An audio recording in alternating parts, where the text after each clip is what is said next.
सोचो, एक कौम है जो अल्लाह को जानती भी है लेकिन फिर भी एक और चीज के आगे झुक रही है, और वो चीज कोई आम बुत नहीं, वो पावर, पैसा और कंट्रोल का सिंबल है। सूरह अस-सफ़्फ़ात में अल्लाह हमें नबी इलियास अलैहिस्सलाम का वाक़या सुनाता है। उन्हें भेजा गया एक ऐसी कौम की तरफ जो एक नाम पर दीवानी थी, बाल। और नबी इलियास अलैहिस्सलाम ने बस एक सवाल किया, ऐसा सवाल जो आज भी दिल को हिला देता है। क्या तुम बाल को पुकारते और उसे पूजते हो और सबसे बेहतर पैदा करने वाले को छोड़े देते हो, यानी अल्लाह को?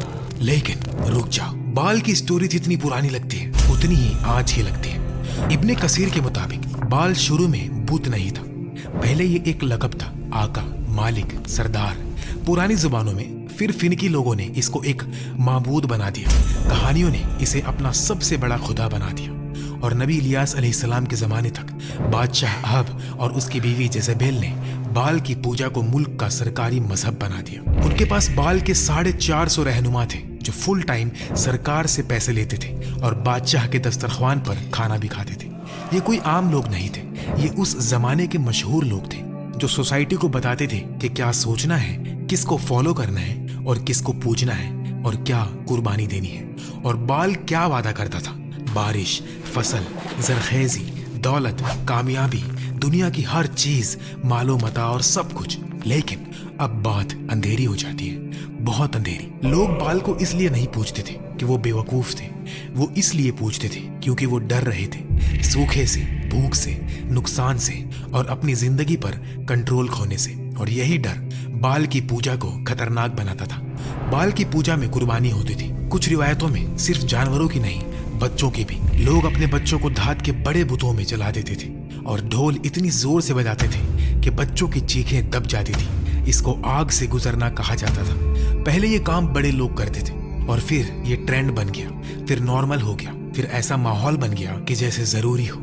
बहुत पुराने जमाने की बात है, जब बनी इसराइल अपने अंबिया की हिदायत के बाद भी बार बार दुनिया की चमक और नफ्स की ख्वाहिशों में फिसल जाया करते थे। तौहीद का पैगाम उनके पास था, तौरात का इल्म भी था, लेकिन जब दिल कमजोर होता है तो इंसान हक को भी अपने फायदे के हिसाब से बदल लेता है। इसी दौर में जब बनी इसराइल के कुछ कबीले फिलिस्तीन और उसके आसपास से निकलकर शाम और सीरिया के इलाकों में फैल गए तो उनकी जिंदगी का रंग धीरे धीरे बदलने लगा। नए इलाके, नए लोग, नई रस्मों रिवाज और सबसे खतरनाक चीज, पुरानी कौमों की बुत परस्ती का असर। यही से बाल का फितना शुरू होता है। बाल असल में एक आम लफ्ज था जो सेमिटिक और इब्रानी जबानों में मालिक, आका, सरदार, रब जैसा यानी मास्टर, ओनर, प्रोवाइडर के मानी में आता था। अरब में भी ये लफ्ज कभी शौहर के लिए यूज होता रहा, लेकिन जब कोई कौम अल्लाह को छोड़कर किसी और से रिज्क, बारिश, ताकत और बरकत की उम्मीद बांधने लगती है तो एक लफ्ज जो सिर्फ मालिक के मानी रखता था वही लफ्ज धीरे धीरे खुदा बन जाता है।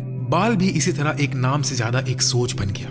लोगों को लगने लगा कि हमारी जिंदगी का निजाम अल्लाह के हाथ में नहीं, किसी और ताकत के हाथ में है, और बस यहीं से शिर्क की जड़ मजबूत होती चली गई। फिर उस सोच को एक शक्ल दी गई, एक बुत, एक आइडल की शक्ल दी गई। सीरिया के इलाके में बालबैक के आसपास जब बनी इसराइल का एक कबीला आकर बसा तो उन पर एक सख्त दिल जालिम हुक्मरान मुसल्लत हो गया। उस हुक्मरान को सिर्फ अपनी बादशाहत प्यारी थी, और बादशाहत तब ही चलती है जब लोग डर में रहे और जब लोगों के सर झुके रहे। लेकिन सर सिर्फ तलवार से झुकता रहे तो एक दिन बगावत बन जाता है। सर अगर अकीदे से झुक जाए तो बगावत का रास्ता बंद हो जाता है। हुक्मरान ने इसी बात को समझा और उसने अपनी हुकूमत को मजबूत करने के लिए एक ऐसा मजहबी निजाम खड़ा किया जिसमें लोग अल्लाह के बजाय बाल को रब समझे और बादशाह को बाल का निगहबान और रिप्रेजेंटेटिव मान ले।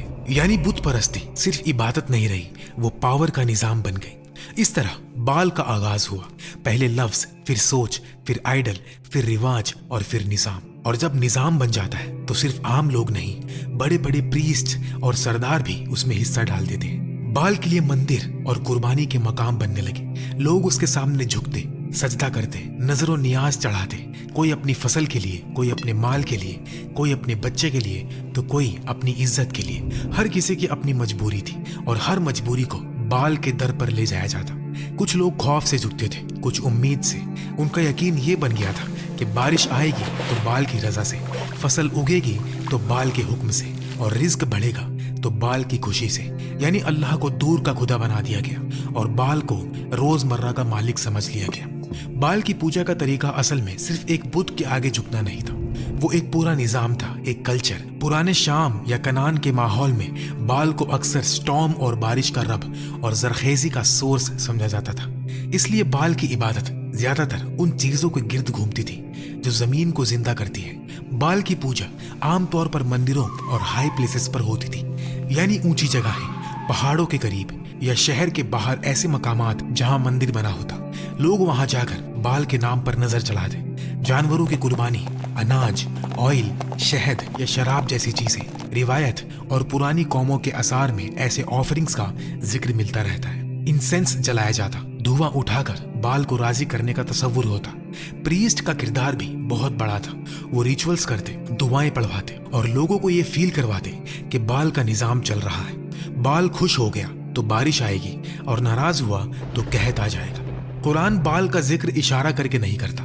बाल का नाम सीधा सूरह अस-सफ़ात में आता है। नबी इलियास अलैहिस्सलाम की कौम के वाक़ये में अल्लाह बताता है कि इलियास अलैहिस्सलाम उन लोगों के पास भेजे गए जो बाल की परस्तिश करते थे। हालांकि वो अल्लाह को जानते भी थे।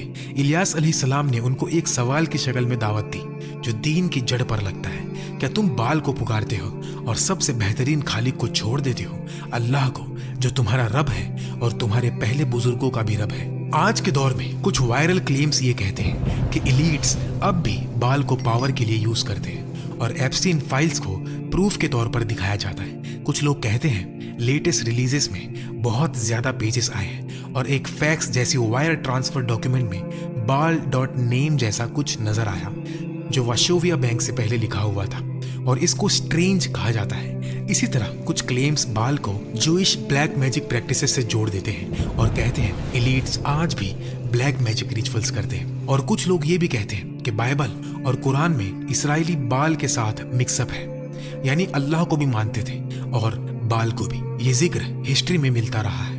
वक्त का पहिया मॉडर्न एरा तक आता है और 2026 में एप्स्टीन फाइल्स का बड़ा बैच पब्लिक डोमेन में आता है। कुछ रिपोर्ट्स में ये जिक्र होता है कि 2017 के ईमेल रिकॉर्ड्स में काबा के किस्वा के 3 फ्रेम्ड पीसेस के शिपमेंट का मेंशन मिलता है, यानी वो काला गिलाफ जो काबा पर होता है। कुछ आउटलेट्स इसे sacred cloth pieces shipped to Epstein के एंगल से रिपोर्ट करते हैं और कुछ में UAE लिंक्ड इंटरमीडियरीज का भी जिक्र आता है। यहाँ तक जो बात आती है वो डॉक्यूमेंटेड मेंशन वाली कैटेगरी में गिरती है, यानी ईमेल्स में ऐसा जिक्र मिलना। लेकिन किस्वा के पीसेस स्पिरिचुअली सिग्निफिकेंट थे, मिलियंस ऑफ मुस्लिम्स के टच से गुजरे हुए, तो फिर ये चीज सस्पिशियस लगती है और यहाँ से वो सीधा लीप मारता है। अगर ये चीज सैक्रेड है और किसी गलत आदमी के पास गई तो जरूर ये ब्लैक मैजिक रिचुअल्स के लिए यूज हो रही होगी। बस यहीं पे वो लाइन क्रॉस होती है जहाँ एविडेंस खत्म होता है और एजम्पशंस शुरू होती है। सैक्रेड चीज का किसी ना अहले या गलत इंसान के पास चला जाना वाकई बहुत बुरा और घिनौना लग सकता है, लेकिन सिर्फ इससे ये साबित नहीं होता कि जरूर कोई जादू या ब्लैक मैजिक रिचुअल हुआ है। कुछ इस्राएली रिवायतों में ये जादू टोना, ये ऑकल्ट थ्रेड्स का लिंक सुलेमान अलैहिस्सलाम के नाम से भी जोड़ा जाता है। इस्लामिक रिवायतों में नबी सुलेमान अलैहिस्सलाम का मकाम बहुत क्लियर है। अल्लाह ने उनको अपनी इजाजत से खास इख्तियार दिया, जिन, हवा और कुछ असबाब पर, लेकिन ये सब अल्लाह के हुक्म और जस्टिस के साथ था, जादू के साथ नहीं। और कुरान सीधा बात करता है कि सुलेमान अलैहिस्सलाम पर सिहर का इल्जाम गलत है। सिहर का ताल्लुक शयातीन की तालीम से जोड़ा गया। सूरह अल बकरा की आयत नंबर 102 का सेंट्रल पॉइंट यही है।